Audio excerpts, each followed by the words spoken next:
I was still fumbling with my umbrella, trying to fold it as I walked in, when my mother looked up from her wine glass and casually remarked, "Didn't know they let charity cases in here?" Her words hit harder than the cold rain I had just dashed through. A few of the others at the table chuckled softly, as though it was a joke they'd all heard a dozen times before. I didn't respond. I simply gave a quick nod, signaling I understood, and hung my wet coat on the rack. Then I took the empty chair at the far end of the table, the one no one ever sat at because of the draft.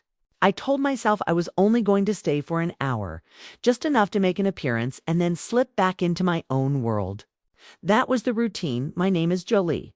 I'm 34 now. This happened last fall at my brother's engagement party.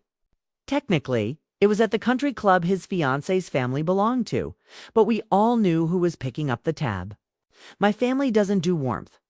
Growing up, it was about learning how to soak up passive-aggressive comments like a sponge and never, ever celebrating your own accomplishments too loudly. My parents weren't overtly cruel, no screaming matches, no slamming doors, but they were experts in the quiet dismissal, the subtle undermining. A sigh at the right moment could strip away all your confidence. I left business school after my first year. That's the version of the story they tell themselves. It doesn't matter that I left because the ethical investment fund I started in my apartment had grown faster than I could handle while cramming for finals. It doesn't matter that the fund now manages over $900 million in assets. To them, I quit. I was too soft for the real world of finance. I've become the family's cautionary tale. Whenever they mention me, it's always followed by that head shake. The kind that says, imagine if she'd just stuck with it. I hardly ever attend these family gatherings. The last time I saw them was 2 years ago when my father asked if I was still playing with my little hobby fund. At the time, I had just been featured on the cover of a major financial magazine. I remember staring at him, unsure if he was being intentionally cruel or just blissfully ignorant. Either way, I said nothing. Silence is easier. It creates less friction and keeps me from giving them the satisfaction of a reaction. But this time, my brother Daniel called me himself. He's always been the diplomat, the one who tried to build bridges when our parents dug trenches. He said he missed me, that it was important for me to be there. He even said Mom and Dad were proud of me in their own way. Against all my better judgment, I believed him.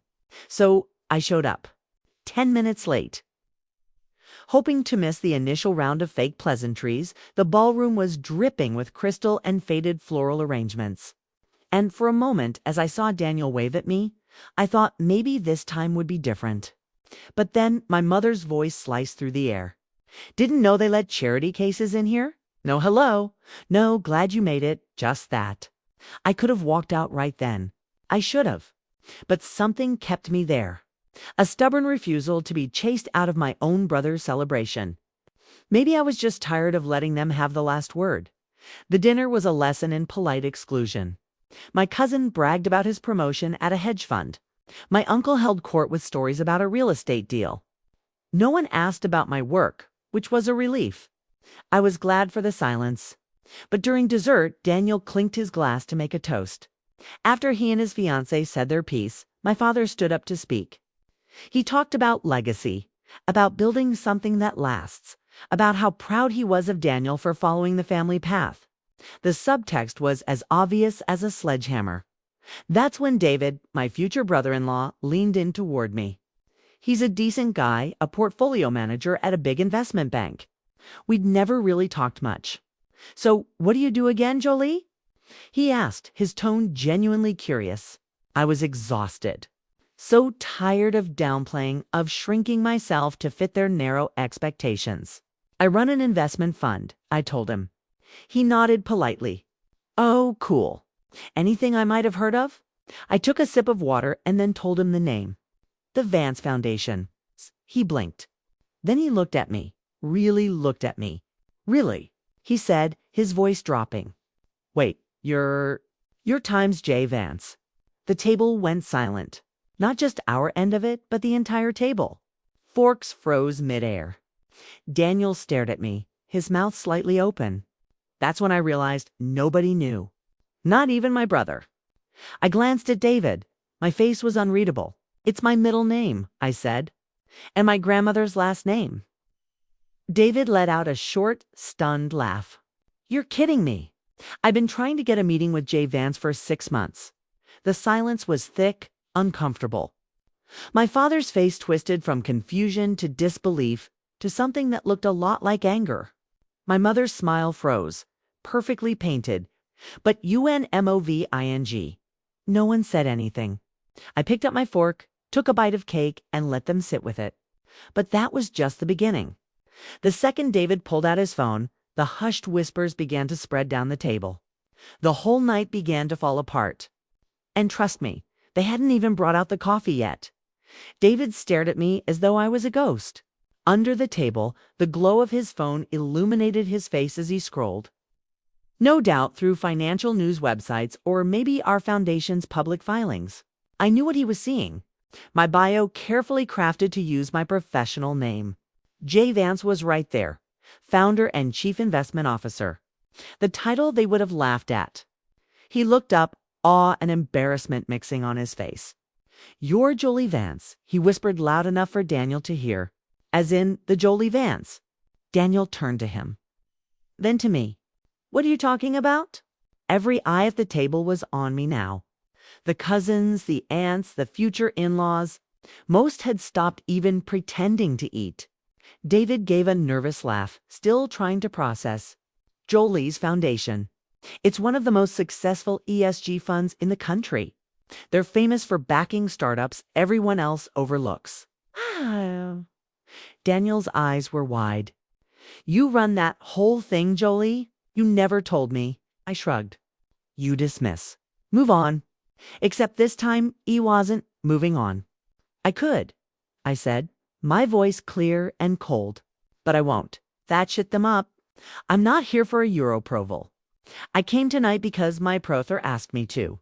But if this is how it's always going to be, then I'll savado the trouble of inviting me next time." My father scoffed again. "There she goes. Always so sensitive, and that's when it happened." The final unforgivable straff. My mother, still smiling that brittle smile, reached into her purse. "Well, since we're all sharing, we were going to give this to you for your birthday next month. Bootno seems like a good time." She slid Athens' envelope across the table. I opened it. Inside was a brochure for a local community college for a certificatogram in bookkeeping. "We just hot," she said, her voice dripping with false concern. "It might be nice for you to have some practical skills to fall back on, something stable." The room was utterly silent. Even David looked horrified.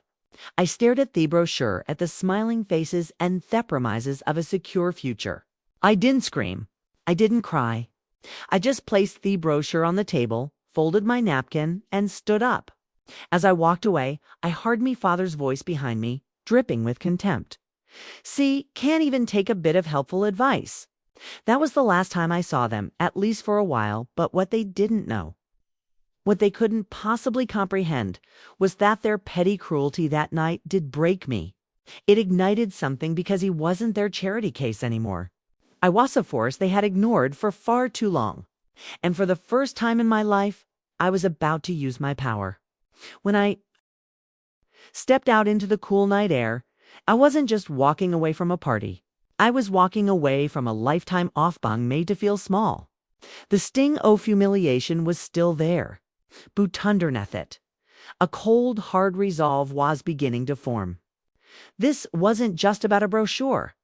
It was about the pattern, the systematic erosion of my worth that had been their family pastemble over a decade. 3 weeks before that disaster of an engagement party, I was in a dusty town in rural Ohio finalizing a deal to fund a new solar panel factory. It was a project the big banks had laughed at, but our models showed it would not only be profitable within 5 years, but it would also create 200 jobs in a community that desperately need that. That's what I do. That's the life I built. I started it with that small inheritance from my grandmother. Just $80,000. But it was everything. I did it Allender, her name. Vance as a tribute, but also as a shield. A way to build my world without my family's shadow, hung yoga over it. My parents come from old money, ruthless corporate raiders who saw compassion as a liability. I grew up in a sterile penthouse apartment of airlock this city. A place where profits were celebrated and people were just numbers on a spreadsheet. My Braitha Daniel embraced it. He was groomed from birth to take over my father's firm, Sterling Holdings.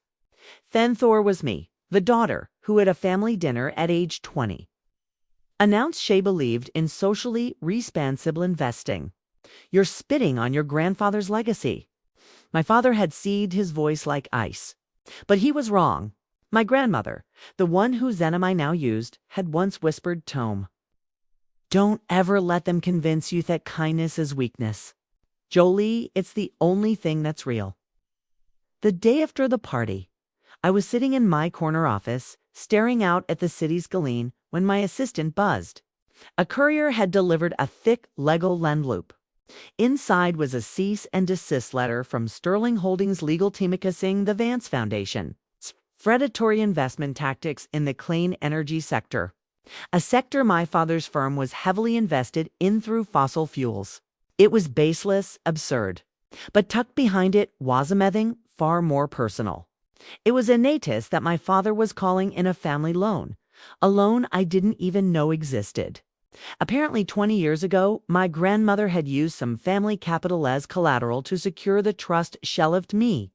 It was a legal loophole and he was exploiting it. He demanded repayment off the original $80,000 plus 2 decades of exorbitant interest. The total came to nearly $3 million. It wasn't about the money. He knew I could pay it. It was about control. It was a message times. You are not your own person. Everything you have is because of us, and we can't take it away. That was his mistake. He thought he was reminding me of my place. He had no idea he was giving me the justification I needed to tear his world apart. Monday morning was gray and cold, matching my mood. I didn't call my lawyers. Not at first. I called my head of research, a brilliant forensic accountant named Marcus. Who could find a missing penny in the Vatican's budget? I want you to dig into Sterling Holdings. I said, my voice calm, and even every deal, every filing, every subsidiary for the last 10 years. I want to know everything discreetly. He didn't ask why. He just sat on it while Marcus and his team worked. I dealt with my father's public attack. The cease and desist was a clear attempt to spook my board and my investors. He was trying to paint me as a reckless immature. So I went on the offensive. I booked an interview on the most influential financial news network in the country. I didn't mention my family. I didn't have to. I laid out the Vance Foundation's entire philosophy, backing it up with hard data, showing our returns, our growth, and the success of companies we'd backed. I spoke of Booth's future of energy, about the inevitability of the shift away from fossil fuels. Some firms, I said, looking directly into Thecamera, are stuck in the past. They see innovation as a threat. And when they feel threatened, they resort to baseless attacks and intimidation. But the future doesn't wait for those who are afraid of it. The interview was a massive success. Our stock ticked up. My investors were reassured. I had professionally, publicly neutralized his attack without ever saying his name. But that was just a defensive move. My real plan was just getting started. 2 weeks later, Marcus walked into my office and shut door. He looked pale. You're not going to believe this, he said. Plachinga thick binder on my desk. Sterling Holdings isn't just in trouble. It's a who's of cards. He walked me through it. My father hadn't just made a few bad investments. He had been using new investor money to pay off old investors for years, propping up the illusion of success. It was a classic Ponzi scheme, masked by the firm's blue-chip reputation. The clean energy smear wasn't just a petty attack. It was a desperate act. He needed to destabilize its market to scare my investors in toppling their money, so he could trigger a downturn and cover his tracks in Necos. But that wasn't the worst of it. The real twist was hidden in a web of offshore shell corporations. My father had been systematically embezzling from's company pension fund. He'd stolen from his own employees, hundreds of them. People who had given their entire careers to his company. There's enough fear to put him away for the rest of his life, Marcus said quietly. I stared at documents, at the cold, hard proof of his crimes, the brochure he'd given, the charity case comment. And that it all clicked into place. This was never just about his disapproval of me. It was about his own terror. He was a fraud. And he was terrified that the daughter he'd written off, was building something real while his own empire was rotting from the inside out. My first instinct was to call the SEC, to hand it all over. But then I stopped. An anonymous tip would put him in jail. Yes, but it wouldn't undo the damage. It wouldn't help the people he'd robbed, and it wouldn't change the narrative he had controlled for so long. He was hosting his annual Sterling Foundation Gala in 3 days. It was the biggest philanthropic event of the year, where he paraded his generosity in front of Thessaly's elite. The same people who had smirked and laughed at me my whole life. I looked at Marcus. Get me the SEC shred of enforcement on the phone. Tell her Jay Vance has a proposal, but we're not moving until Friday night. Friday arrived, glittering and cold. The grand ballroom of the city's most expensive idyll was a sea of tuxedos and designure gowns. My father stood on a raised dais, a portrait of success and benevolence, flanked by my mother and my brother. Daniel, he was about to give his cunetadries. The pinnacle of the evening, the crowd. A collection of the city's most powerful and influential people hung on his every word. I arrived late, not with a date, but with Marcus and twoquietly dressed individuals who were in fact senior agents from the Securities and Exchange Commission. We didn't enter through the main doors. We used a service entrance and waited in the wings off the stage. My father was in the middle of a self-congratulatory speech about corporate responsibility. It is our duty as leaders of industry to uphold a standard of integrity. He was sung, his voice resonating with full sincerity. That was my cue. I walked out from the wings and stepped onto this stage. A ripple of confusion went through the crowd. My father stopped dead mid-sentence, his eyes widening in shock and then narrowing in fury. Jolie, what is the meaning of this security? Ignored him and walked calmly to Thiscon microphone on the lectern. Good evening, I said, my voice ringing out through the silent hall. My father is right. It is about integrity, which is I'm afraid I have to make an announcement. The crowd was murmuring no. A buzz of shock and intrigue. Daniel was staring at me, his face pallid with confusion. My mother looked like might faint. For the past decade, I continued, my voice steady and clear. Sterling Holdings has been a pillar for financial community. But that pillar, I'm afraid, is hollow. I looked directly at my father. It has been operating as a Ponzi scheme. A collective gasp went through the room. My father laughed. A sharp panic bark. She's delusional. This is apathetic cry for attention from a deeply troubled young woman. Not delusional, I said, holding up a file Marcus had handed me. I have facts and I have witnesses. I gestured to the 2 agents who now stepped forward from the wings, their badges clearly visible. Sterling Holdings is insolvent and its founder. My father has embezzled over $60 million from its own employees' pension fund. Horror spread across the faces in the audience. The agents walked calmly toward my father. Richard Sterling, the lead agent said, her voice devoid of emotion. You are under arrest for securities fraud, vote, and embezzlement. As they put the cuffs on him, his mask-off civilized charm finally shattered. He lunged toward me, his face contorted with pure, undiluted hatred. You ruined me, he screamed, his voice cracking. You ungrateful little... No, I said, my voice quiet but carrying in the dead silent room. You ruined yourself when you started stealing from people who trusted you. I'm just balancing the books. 6 months later, issued in a crowded community center in Thought, same town in Ohio where I'd funded solar panel factory. The factory was upon and thriving. The center was the first project of the new Vance Sterling Foundation. The trial had been swift. My father was found guilty on all counts. He was sentenced to 30 years in federal prison. I attended the sentencing. He refused to look at me. My mother filed for divorce and moved to Europe. Daniel, to my surprise, had stepped up. The collapse of Sterling Holdings had been brutal, but he worked with their receivers, doing everything he could to help the employees his father had betrayed. 3 weeks after the sentencing, he showed up at my office. He looked tired but lighter. "I read the whole file," he said, not meeting my eyes. "Everything he did, everything you uncovered." He finally looked up. "I'm so sorry, Jolie, for everything. I was so busy trying to win his approval. I never even saw you.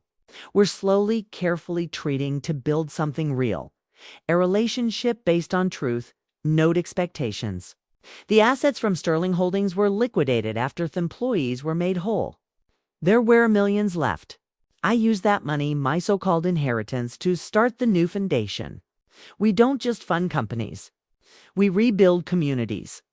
Last week, I received a letter. It was from my father in prison. It contained only 5 words. Asterisk, "You should have stayed quiet." Pinned it to the board in my office. A reminder that victory's ain't about being the loudest person in the room. It's about having a truth so strong. It doesn't need to shout. This morning, a young woman we funded, the founder of a biotech startup, called to tell me their new water purification stim was successful. That phone call, the hope in her voice, was worth more than any legacy Richard Sterling could have ever imagined. If you're watching this and you've ever been made to feel small, like your dreams don't fit into someone else's plan for you, remember this. The compassion and vision my family saw as a weakness became the very strength that brought down an empire of deceit. Your worth is not defined by those who dismiss you, but by the world you choose to build.